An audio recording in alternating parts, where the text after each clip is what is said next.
Hello, my name is Eric Kaldahl. I'm the Chief Executive here at the Amerind Foundation, and I'm also the Chief Curator of the Amerind Museum. For the next several videos that we'll be sharing with you in the weeks ahead, we'd like to talk about a really important milestone in Amerind's history.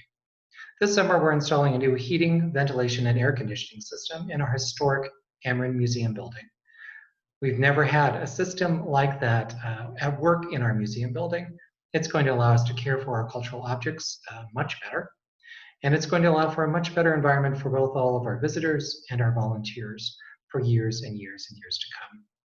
The fruition of this project has been the work of many people over many years. There's been a lot of planning, a lot of fundraising, a lot of support, a lot of enthusiasm, and a lot of planning by many, many different people. So we want to take a moment this month as we're installing that system to share a variety of perspectives on what this means for the Amerind, because it's truly a transformation in our history of our buildings here and of our physical facility. So today you're going to have a conversation with the curators here at the Amerind, Annie Larkin, our associate curator, and myself. In subsequent episodes, you'll be hearing from our architect, Bob Vint, who's noted for his work in historic preservation. You'll also be hearing from some of our important community funders, Linda Lose and Annie Peterson, each with two major foundations who contribute significantly to this project. We'll also be speaking with members of our community and leaders of our board of directors who have been instrumental in seeing this project to fruition and to supporting this project and finding the resources to finally make it happen. For those of you who've been here, you know that we have absolutely beautiful historic buildings designed by noted Southern Arizona architect Merritt Howard Starkweather. Perhaps one of his most famous projects was the construction of the Arizona Inn. Here at Amerind, he designed almost all of our public buildings, including the home of our founders, the Fultons, in the early 1930s. The museum building was built in stages between 1936 and 1954. And then the last great work of Mr. Starkweather's life was our library and art gallery building, which was constructed in 1958. Now, the museum building never had any air conditioning systems in it, and it had an old steam boiler system for heat. And that's simply not acceptable for the preservation of artifacts in the long term for reasons that we'll talk about today. So I want to tell you about this project because it is a very exciting moment in our history.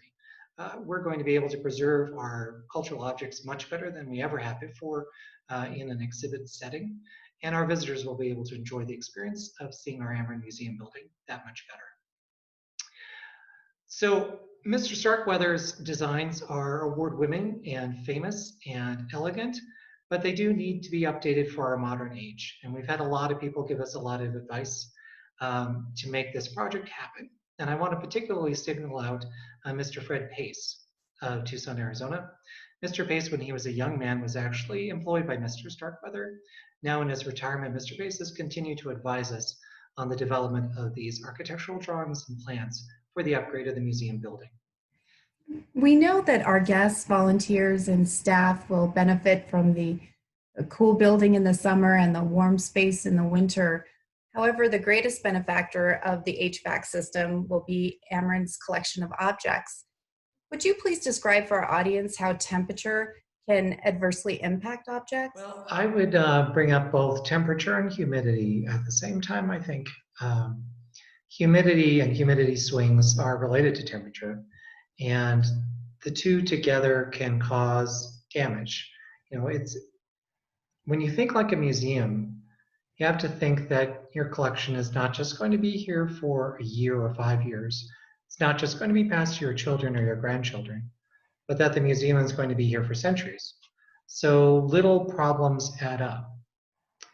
And many of our organic objects, our baskets, our clothes, things made from hide, things made from wood, they act like sponges where humidity is concerned.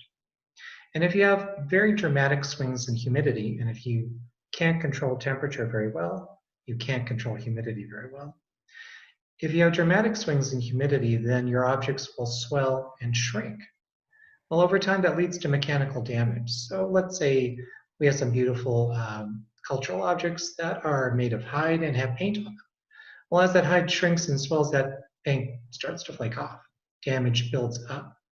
There are mechanical problems that can happen in the very structure of an object when it's submitted to these extreme changes, this shrinking and swelling cycle over the course of not weeks, but decades.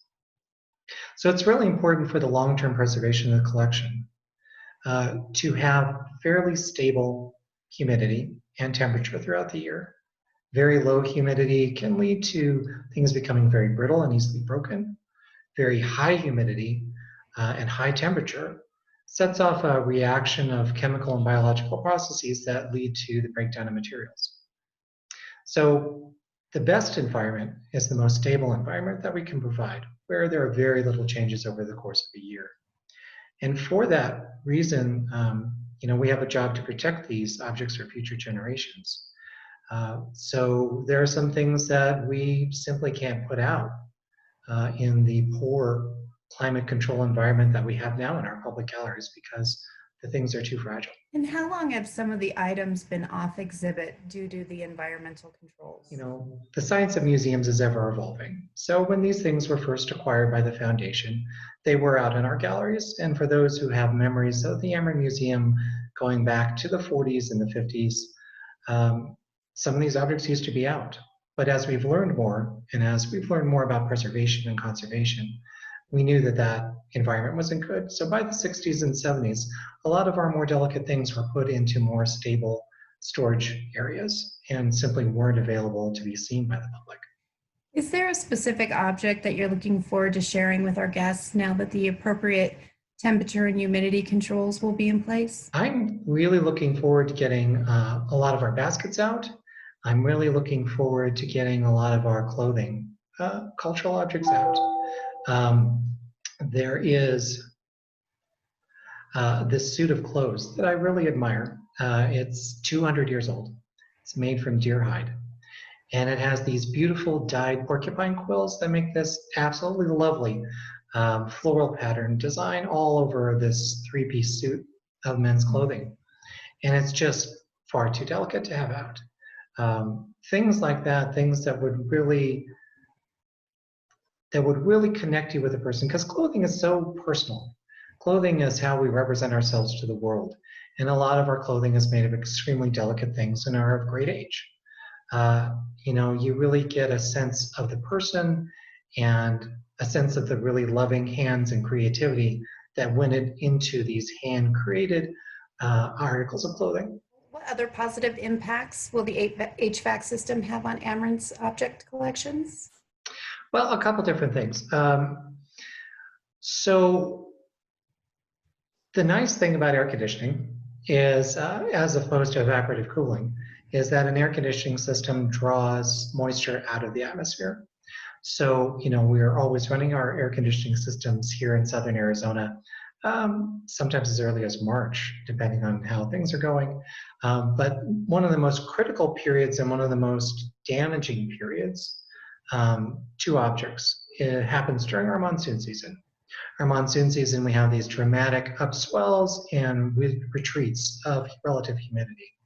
We actually have a system for monitoring humidity and temperature in our facility to give you a sense when a monsoon event happens.